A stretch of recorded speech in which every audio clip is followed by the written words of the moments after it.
Podnutz is brought to you by the official Podnutz Laptop Video Repair Collection. Over 10 hours of HD downloadable video. If you want to learn how to fix laptops, this is the way to do it. I just reduced the price $54.95, and you can get that at laptoprepairvideos.com. Welcome to Podnutz episode number 43. I'm here with Deborah Salmi from Web of Trust, and that's at mywot.com. How you doing, Deborah? I'm doing excellently. Thank you very much. It's nice to be here. Well, I'm glad you could join us.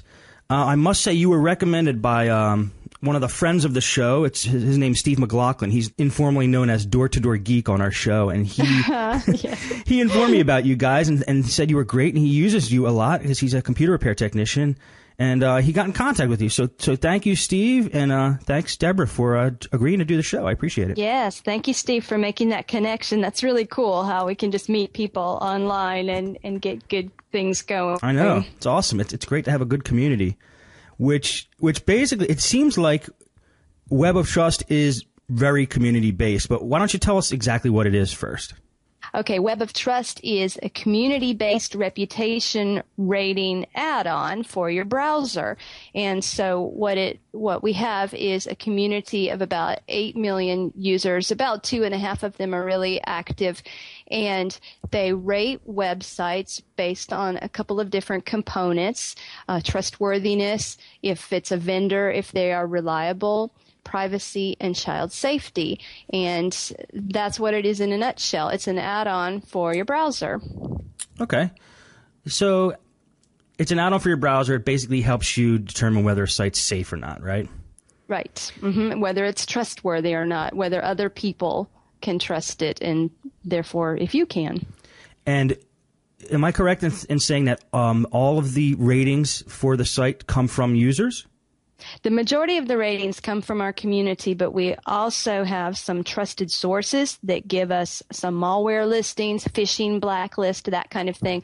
Some of our trusted sources are well known, like Panda Security, OpenDNS, PhishTank, HP Host, and then we have numerous smaller blacklists that we also use. So that's in addition to community ratings, but primarily it's from real people who are having experiences with these different websites.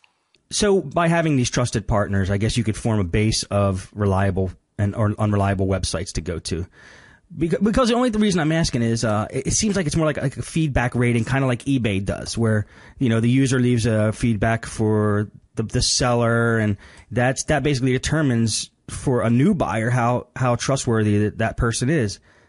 Right. It's based on the same kind of thing, because what we ask our users is that if they have experience with the website, then they can give us the report. And if it's a good one, then that's really great. And if it's not so good, that's good too, that people will be warned.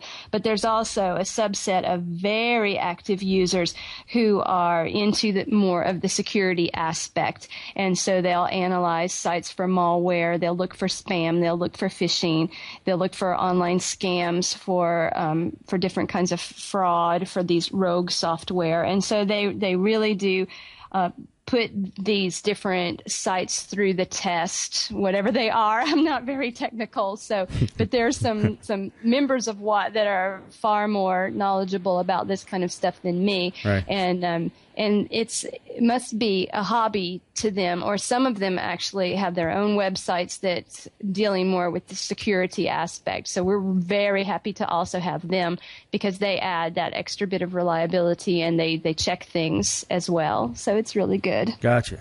It sounds like a workable system. Here's my only thing I worry about, and I'd love to know how you guys handle this. What's to stop me from going to like a competitor's website to mine, giving them horrible ratings, and submitting that to you guys, and would that rating get included into the overall rating for the site? All right, so what you're basically talking about is a user trying to manipulate the ratings. When a new user joins WOT, then that person also has to prove themselves. Our system basically doesn't trust new users, so it's pretty resistant to someone attempting to manipulate those ratings. What you have to do is you have to earn your your trust through the system, you also have to start rating sites. And that's the only thing that counts. Actually, I need to add that in there with what. It's just the ratings. Comments are purely informational. And so you have to earn the trust. There's some sophisticated algorithms going on in the background. And so everyone is assigned some sort of trust number or however that works. And so you alone, especially at the beginning, you cannot affect a website's rating all by yourself. It takes a specific amount of users to reach some kind of threshold so that the rating shows up. Now, once you have proven yourself trustworthy with the system and you have risen in different levels, and we have the top level being a platinum level, and there's a certain amount of ratings that are assigned with that and activity score that goes along with that. So once you have reached one of those higher, like gold or platinum level, then your rating has more reliability and therefore more weight. So Web of Trust is not a democracy in that sense where everyone has one vote. In WOT, it's more like a meritocracy. In our system, all votes are evaluated by their merit. Gotcha. And so with these algorithms, we compare your voting behavior with that of other users.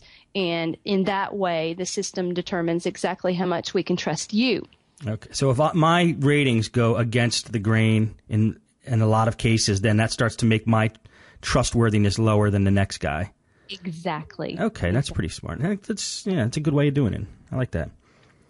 All right. How did Web of Trust get started? Or you guys call it WOT, right? W-O-T? Yes. Web of Trust gets to take too long after a while, so we've abbreviated it to WOT. Okay. And so it started with 2 university students going to the University of Technology here in Finland. They just met each other, I think, on the first day when they were registering, and they became friends. One of them was a computer science major, and the other one was a mathematical genius. And so both of them got together.